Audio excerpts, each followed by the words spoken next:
lies. Look me in the face, tell me that you love me, even if it's fake. Hello everyone, welcome back to my channel commerce with Anjali Talwar. आज हम जो topic करने वाले हैं supply का, वो है चेंज इन क्वांटिटी सप्लाइड या change in supply and movement along a supply curve and shift in supply curve. तो यहाँ पर पहले एक चीज़ ये समझो कि जो ये वर्ड्स हैं चेंज इन क्वांटिटी सप्लाइड और movement along a supply curve, they are same, right. अगर वर्ड आ जाए क्वांटिटी सप्लाइड और movement along a supply curve, तो ये सेम है वही लॉ ऑफ सप्लाई जो हमने लास्ट क्लास में पढ़ा है कि प्राइस की वजह से जब सप्लाई का पॉजिटिव रिलेशन होगा प्राइस के साथ, तो वो क्या है, या तो उसको चेंज इन क्वांटिटी सप्लाइड कहेंगे या movement along a supply curve कहेंगे। ठीक है, इसके दो हो जाएंगे, एक्सटेंशन एंड कॉन्ट्रैक्शन, जैसे हम डिमांड में पढ़ चुके हैं, एक्सटेंशन एंड कॉन्ट्रैक्शन। लेकिन अगर वर्ड आ जाए क्या, अगर वर्ड आ जाए चेंज इन सप्लाई, अगर वर्ड आ जाए चेंज इन सप्लाई या shift in supply curve, change in supply या शिफ्ट इन सप्लाई कर्व, तो ये आ जाएगा अदर फैक्टर्स की वजह से, अदर फैक्टर्स की वजह से शिफ्ट होता है, अदर फैक्टर्स की वजह से शिफ्ट होता है, ये बात ध्यान रखना। ठीक है, इसमें दो आएंगे, इंक्रीज और डिक्रीज, या तो ये आगे की तरफ शिफ्ट हो जाएगा या पीछे की तरफ शिफ्ट हो जाएगी सप्लाई। इसमें शिफ्ट नहीं होगा, जस्ट चेंज आएगा, तो ये ध्यान में रखना, चेंज इन सप्लाई। ये बात समझ आई। सो क्या कहता है ये, वेट फॉर अ व्हाइल, कहता है चेंज इन क्वांटिटी सप्लाइड का मतलब क्या है, इंक्रीज और decrease in quantity supplied of a commodity due to increase and decrease in own price of the commodity, other things remaining constant. तो इसको movement से करते हैं, किससे, मूवमेंट। हम कहते हैं ना, फॉर एग्जांपल बताती हूँ, देखो ये था हमारा सप्लाई, राइट। अब क्वांटिटी के बढ़ने से सप्लाई बढ़, प्राइस के बढ़ने से क्वांटिटी सप्लाइड बढ़ गई, तो ये एक्सटेंशन हो गया, और ये कम हो जाती तो ये कॉन्ट्रैक्शन हो जाता। इसको ही हम क्या कहते हैं, चेंज इन क्वांटिटी सप्लाइड या movement along a supply curve. और शिफ्ट क्या होता है, शिफ्ट ये होता है, देखो जैसे पहले ये थी हमारी सप्लाई थी, टेक्नोलॉजी बढ़ गई लगा लो, तो सप्लाई भी आगे की तरफ बढ़ गई, टेक्नोलॉजी कम हो गई तो पीछे की तरफ शिफ्ट हो जाती, तो ये क्या है, शिफ्ट हो गया। तो अदर फैक्टर की वजह से शिफ्ट होता है, और मूवमेंट अलोंग सप्लाई कब होती है, प्राइस की वजह से। तो ये ध्यान में रखना, ये इसका बेसिक डिफरेंस अगर आपको समझ आ गया तो पूरा टॉपिक क्लियर है। सो मूवमेंट अलोंग सप्लाई कब या चेंज इन क्वांटिटी सप्लाइड क्या होता है, कहता है when due to change in own price, यहाँ पे इंपॉर्टेंट क्या है, own price of a commodity, उसकी क्वांटिटी सप्लाइड चेंज होती है, तो इसको हम कहते हैं सप्लाई कर्व, डिफरेंट पॉइंट्स पे शो करते हैं, तो इसी को हम क्या कहते हैं, मूवमेंट अलोंग सप्लाई कर्व और चेंज इन क्वांटिटी सप्लाइड। ठीक है, जब क्वांटिटी सप्लाई बढ़ेगी तो उसको एक्सटेंशन ऑफ सप्लाई कहेंगे, एंड कम होगी तो कॉन्ट्रैक्शन ऑफ सप्लाई कहेंगे। ये बात समझ आई।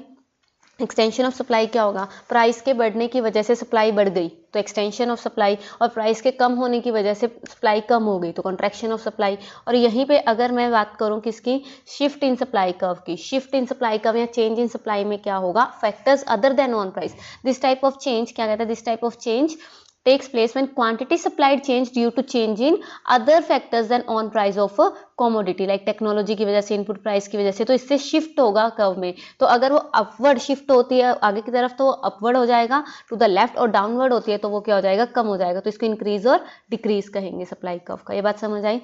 तो सबसे पहले पढ़ते हैं मूवमेंट अलोंग सप्लाई कर्व, ये ध्यान रखना, मूवमेंट अलोंग सप्लाई का और चेंज इन क्वांटिटी सप्लाइड आ जाए तो उसके दो पार्ट्स है, एक्सटेंशन और कॉन्ट्रैक्शन। एक्सटेंशन में प्राइस के बढ़ने की वजह से सप्लाई भी बढ़ेगी, कॉन्ट्रैक्शन में दोनों चीजें कम हो जाएंगी, बस ये याद रखना है। तो एक्सटेंशन और कॉन्ट्रैक्शन को अगर मैं पढ़ती हूँ, extension and contraction of supply, तो एक्सटेंशन में क्या होगा, देखो प्राइस बढ़े हैं, क्वांटिटी भी बढ़ गई, इजी, प्राइस बढ़े क्वांटिटी भी इंक्रीज हो गई, तो ये क्या है, क्वांटिटी सप्लाइड इंक्रीज होगी, तो इसी को हम क्या कहते हैं, एक्सटेंशन। अपवर्ड जा रहा है तो इस चीज को हम कहेंगे एक्सटेंशन ऑफ सप्लाई। कोई नई सप्लाई कब नहीं बनेगी, ये बात ध्यान रखना, ठीक है। और कॉन्ट्रैक्शन ऑफ सप्लाई क्या होगा, कॉन्ट्रैक्शन ऑफ सप्लाई होगा कि प्राइस कम होने की वजह से क्वांटिटी भी कम हो गई, तो डायग्राम में डाउनवर्ड जाएगा, ऑब्वियस सी बात है, कॉन्ट्रैक्शन में ये डाउनवर्ड जाएगा तो कॉन्ट्रैक्शन ऑफ सप्लाई हो गई, ईजी ना, right.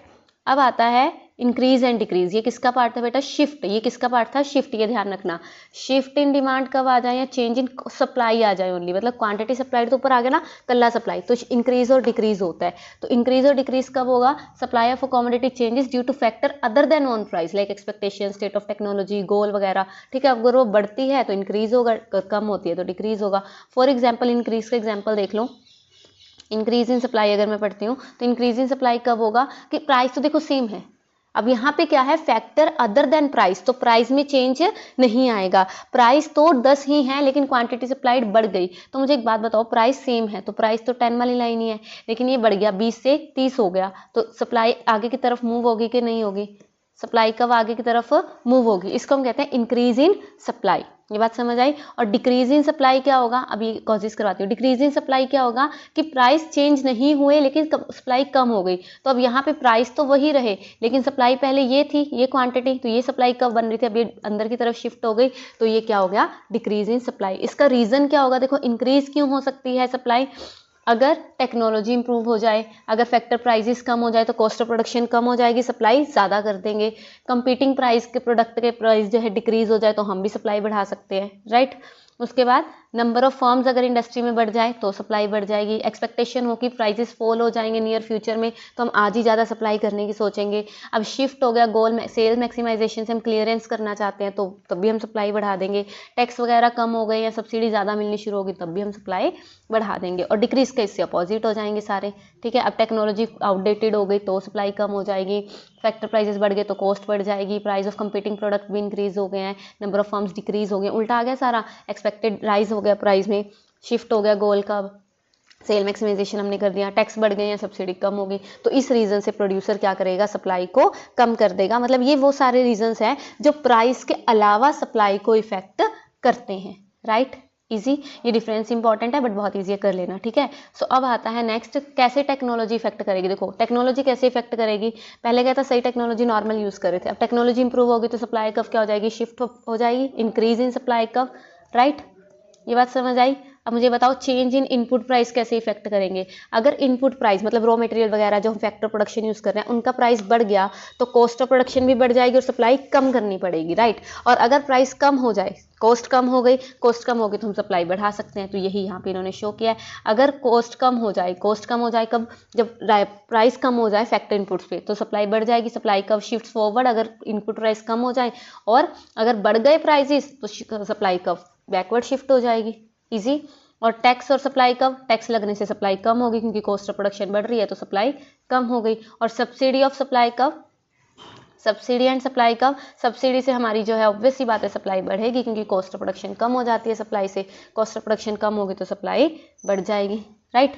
Price of related product and supply कब, रिलेटेड प्रोडक्ट क्या होता है, कहता फॉर एग्जांपल देख लो, कहता forward shift in the supply curve of coffee, क्योंकि प्राइस टी के कम हो गए। अगर टी के प्राइस कम हो गए तो हम कॉफ़ी की जो सप्लाई बढ़ा देंगे क्योंकि हम टी को कम और कॉफ़ी को ज़्यादा सेल करना चाहते हैं तो फॉरवर्ड शिफ्ट आएगा। और यही wise versa backward shift in supply curve of coffee, अगर प्राइस ऑफ टी बढ़ जाए तो हम टी की सप्लाई बढ़ा देंगे और कॉफ़ी की कम कर देंगे तो कॉफ़ी की सप्लाई कर्व क्या हो गई, बैकवर्ड शिफ्ट हो गई।